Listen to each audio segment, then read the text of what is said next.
तथागत गौतम बुद्ध के चरणों का नमन करते हुए पूरी दुनिया में मानवता का संदेश देने वाले परम पूज्य संविधान निर्माता भारत रत्न विश्व भूषण बोधिसत्व बाबा साहब डॉक्टर अम्बेडकर के चरणों में शीश नमन करते हुए वाम से DS4 तथा बहुजन समाज पार्टी के संस्थापक तथा इस युग के सामाजिक परिवर्तन के नायक शाह कांसी राम साहब के चरणों में हृदय की गहराई से सच्ची श्रद्धांजलि अर्पित करते हुए बहुजन समाज पार्टी की राष्ट्रीय अध्यक्ष, संसद की शेरनी, आयरन लेडी, सामाजिक परिवर्तन की महानायिका, हम सबकी आन बान शान माननीय बहन कुमारी मायावती जी की नीतियों में भरोसा रखते हुए आज 73 लोकसभा सदर जौनपुर के जनसभा के चीफ गेस्ट वाराणसी, आजमगढ़, लखनऊ मंडल के साथ साथ केवल उत्तर प्रदेश ही नहीं मित्रों, देश के विभिन्न प्रांतों में बहुजन समाज पार्टी के मिशन मूवमेंट आंदोलन को आगे बढ़ाने में अपनी पूरी जिंदगी लगाने वाले पूर्व सांसद राज्यसभा, पूर्व सांसद लोकसभा, बहुत ही सम्मानीय आदरणीय घनश्याम चंद्र खरवार जी हमारे बीच में उपस्थित हैं। मैं चाहूंगा जोरदार ताली बजा करके स्वागत करने का काम करें। इधर हमारे इस कार्यक्रम की अध्यक्षता कर रहे वाराणसी मंडल के मुख्य मंडल प्रभारी, बहुत ही सम्मानित साथी आदरणीय रामचंद्र गौतम जी हैं। मैं चाहूंगा ताली बजा करके स्वागत करने का काम करें। इधर हमारे तीसरे मंडल के प्रभारी, बहुत ही सम्मानित साथी जो गाजीपुर जनपद से बिलोंग करते हैं, मंडल के प्रभारी भाई बुझारत राजभर जी, मैं चाहूंगा इनके नाम पर भी ताली बजा करके स्वागत करने का काम करें। हमारे दूसरे मंडल के प्रभारी, बहुत ही जुझारू साथी जो लंबे अरसे से जनपद जौनपुर के संगठन को सजाने संवारने का काम किए, आदरणीय रामफेर गौतम जी। हमारे दूसरे मंडल के प्रभारी सम्मानित साथी भाई अजय कुमार भारती जी। हमारे जिले के प्रभारी सम्मानित साथी भाई शोभनाथ चौधरी जी। हमारे जिले के प्रभारी सम्मानित साथी भाई ओम प्रकाश गौतम जी। हमारे बहुत ही सम्मानित व्यक्तित्व पूर्व MLC आदरणीय वीरेंद्र कुमार चौहान जी। हमारे सम्मानित साथी भाई लोकप्रिय सर्जन डॉक्टर लाल बहादुर सिद्धार्थ जी। सदर विधानसभा के पूर्व प्रत्याशी भाई सलीम खान जी। हमारे इस जौनपुर नगर पालिका परिषद के पूर्व सम्मानित चेयरमैन आदरणीय दिनेश टंडन जी, भाई तनवीर हसन जी, भाई कैलाश नाथ पाल जी। इधर सम्मानित साथी भाई हमारे बीच में बैठे सत्येंद्र सिंह जी, नवीन सिंह जी, अशोक सिंह जी, ज्ञान सागर अम्बेडकर जी, और जिनके समर्थन में 73 लोकसभा जौनपुर के कोने कोने से हमारे जाबाज कार्यकर्ता पदाधिकारी साथी इस कार्यक्रम में उपस्थित होकर के कार्यक्रम को सफल बनाने का काम किए हैं। श्रीमती श्रीकला धर्मेंद्र सिंह को भी इस मंच के माध्यम से स्वागत करता हूं, अभिनंदन करता हूं और आभार व्यक्त करता हूं मित्रों कि 18वीं लोकसभा 2024 के लिए आज हम सब लोग निर्णायक मूड में इस सिद्धार्थपुर में बैठ करके पंचायत करने का काम कर रहे हैं मित्रों।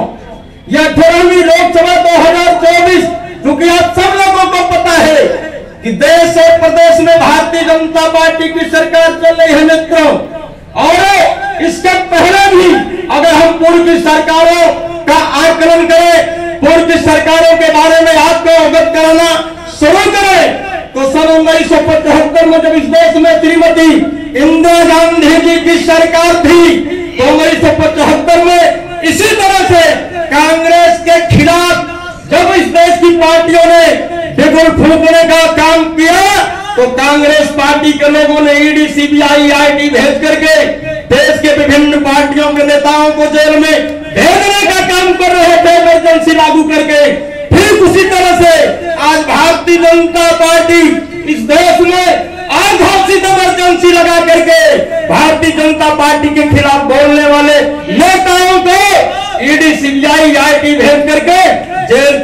हाथों में भेजने का काम कर रहे हैं मित्रों।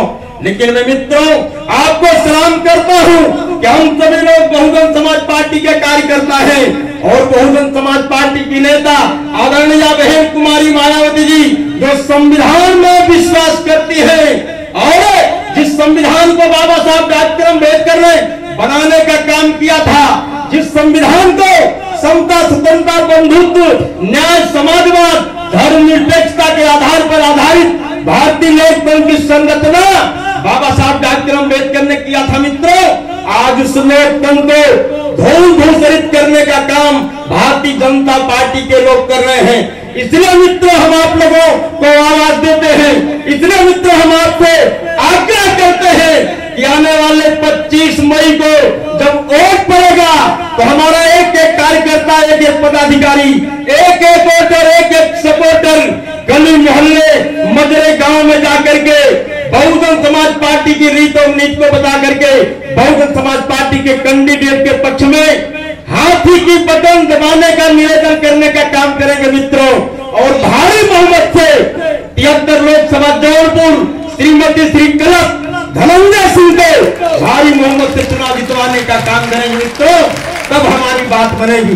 दूसरे टर्म की सरकार चल रही मित्रों भारतीय जनता पार्टी की।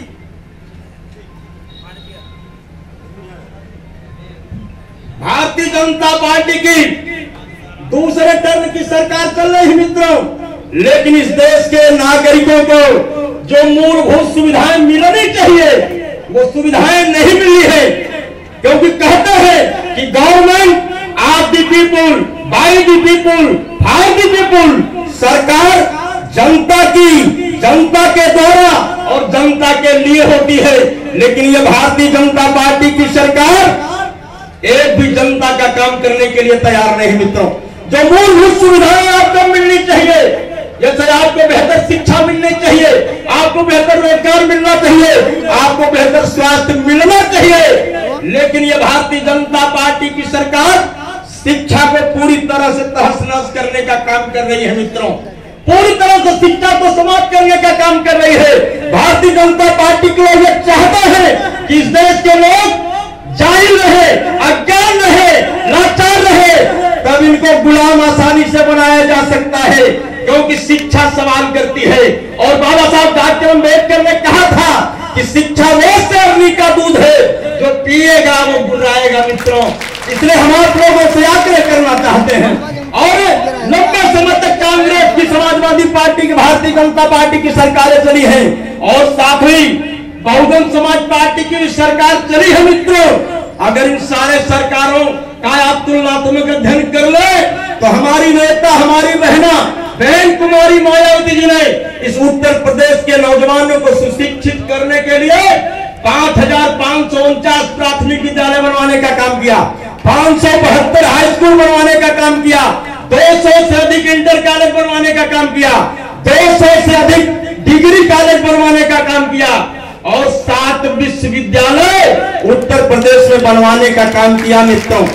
अगर हम टेक्निकल शिक्षा की बात कर रहे तो 11 medical college, 2 para medical college और 2 होम्योपैथिक मेडिकल कॉलेज बनवाने का काम हमारी नेता बहन कुमारी मायावती जी ने किया मित्रों।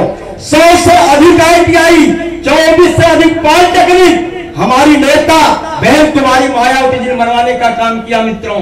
चूंकि यह उत्तर प्रदेश बहुत बड़ा प्रदेश था, इसलिए पूरी तरह से इसके विकास में रोड़ा रहा था, इसलिए हमारी नेता बहन कुमारी मायावती जी ने इस उत्तर प्रदेश में 23 नए जनपद बनाने का काम किया। और जब 23 नए जनपद बन गए तो 23 DM office, 23 FSP office, 23 police line, 23 विकास भवन, 23 जुडिशियल न्यायिक सत्र, 23 RDO ऑफिस, तमाम ऑफिसें उस जिले में खुलने का काम की मित्रों। 45 तहसील और 40 विकास खंड, नए विकास खंड बनाने का काम हमारी नेता बहन कुमारी मायावती जी ने किया मित्रों। और 3 एयरपोर्ट अपनी 5 साल की सरकार में 3 airport, Shravasti airport, Kushinagar airport और जेवर का एयरपोर्ट हमारी नेता बहन कुमारी मायावती जी ने बनाने का काम किया मित्रों। अगर हम नौकरी की बात कर रहे तो 5,000 उर्दू शिक्षकों की भर्ती, बहुजन समाज पार्टी के सरकार में हुई। 4000 सब इंस्पेक्टर की भर्ती हमारी सरकार में हुई। 35,000 पहली सूची में सिपाही की भर्ती हुई और दूसरी सूची में 41,000 सिपाहियों की भर्ती हुई। हमारे सिपाही भाई लोग बैठे हैं, जो बहुजन समाज पार्टी की सरकार में सिपाही हुए हैं, उनका 4 आने नहीं लगा है। इतनी बेहतर, इतनी फाइन, इतनी फेयर नियुक्ति हमारी नेता बहन कुमारी मायावती कराने का काम किया था कि तत्कालीन वित्त मंत्री पी चिदम्बरम ने मन से घोषणा किया था कि अगर भर्ती करने का तरीका सीखना है तो उत्तर प्रदेश की मुख्यमंत्री बहन कुमारी मायावती सीखने का काम करें मित्रों। और इसके साथ साथ 72,000 बीएड शिक्षकों की भर्ती किया, जो बीएड डिग्रीधारी थे, जिनको नियुक्ति नहीं मिल रही थी। 72,000 बीएड डिग्रीधारियों को शिक्षक बनाने का काम किया। 88,000 जो बीटीसी लोग किए थे, बीटीसी शिक्षकों की भर्ती 28,000 हमारी नेता बहन कुमारी मायावती ने करने का काम किया। 54,460 पहली सूची सहायक आंगनबाड़ी और दूसरी सूची 55,308, सब मिलाकर के 1,09,308 हो गया मित्रों। और इसके बाद 1,08,848 सफाई कर्मचारी की भर्ती हमारी नेता बहन कुमारी मायावती ने करने का काम किया। 1,24,000 शिक्षा मित्रों की भर्ती करने का काम किया और शिक्षा मित्रों की भर्ती करके हमारी नेता बहन कुमारी मायावती ने कहा कि इसमें जो ग्रेजुएट लोग हैं वो विशिष्ट पीटीसी करके वो टेट पास कर लेंगे, उन्हें पूरी तरह से सहायक अध्यापक बना दिया जाएगा। लेकिन ये भारतीय जनता पार्टी की सरकार जो हमारे सहायक शिक्षक मित्र बने थे, जिनको बहन जी ने प्रमोट कर दिया था, जिनकी पेमेंट 40-45 हजार हो गई थी, ये भारतीय जनता पार्टी की सरकार उन लोगों को रिवर्ट कर दिया और आज वो मजबूर होकर के 10,000 पर पढ़ाने के लिए मजबूर है मित्रों। और इसके बाद उत्तर प्रदेश में जितने बैकलॉग थे, सारे विभागों में बैकलॉग हमारी नेता बहन कुमारी मायावती जी ने भरने का काम किया मित्रों। इसलिए हम आप लोगों से आग्रह करना चाहते हैं, लगभग 23 लाख नौकरी उत्तर प्रदेश की सरकार में हमारी नेता बहन कुमारी मायावती जी ने देने का काम किया। अगर आज हम भारतीय जनता पार्टी की सरकार से पूछ लें कि भाई एक विश्वविद्यालय बता दो, सब लोग गूगल के माहिर हैं, उधर हमारे पुलिस फौज के भाई बैठे हैं, गूगल कर लीजिए और सवाल पूछ लीजिए कि भारतीय जनता पार्टी के लोगों ने क्या एक विश्वविद्यालय बनाया? उत्तर नहीं में आएगा। पूछ लीजिए हाई स्कूल, इंटर, प्राइमरी कितना विद्यालय बनाया? ये विद्यालय बनाने वाले नहीं है मित्रों, ये तो आपको कांवड़ ढुलाने वाले लोग हैं। कांवड़ जब ढुलाएंगे तो ऊपर से हेलीकॉप्टर का फूल बरसाएंगे और जो आपका ऊंचाई है, नेशनल हाईवे है, उसकी एक पटरी सुरक्षित कर देंगे। नहीं कांवड़िया लेकर के जाओ, क्योंकि अगर पढ़ लिख लोगे तो सरकार की आंख में आप जाकर के सवाल करोगे।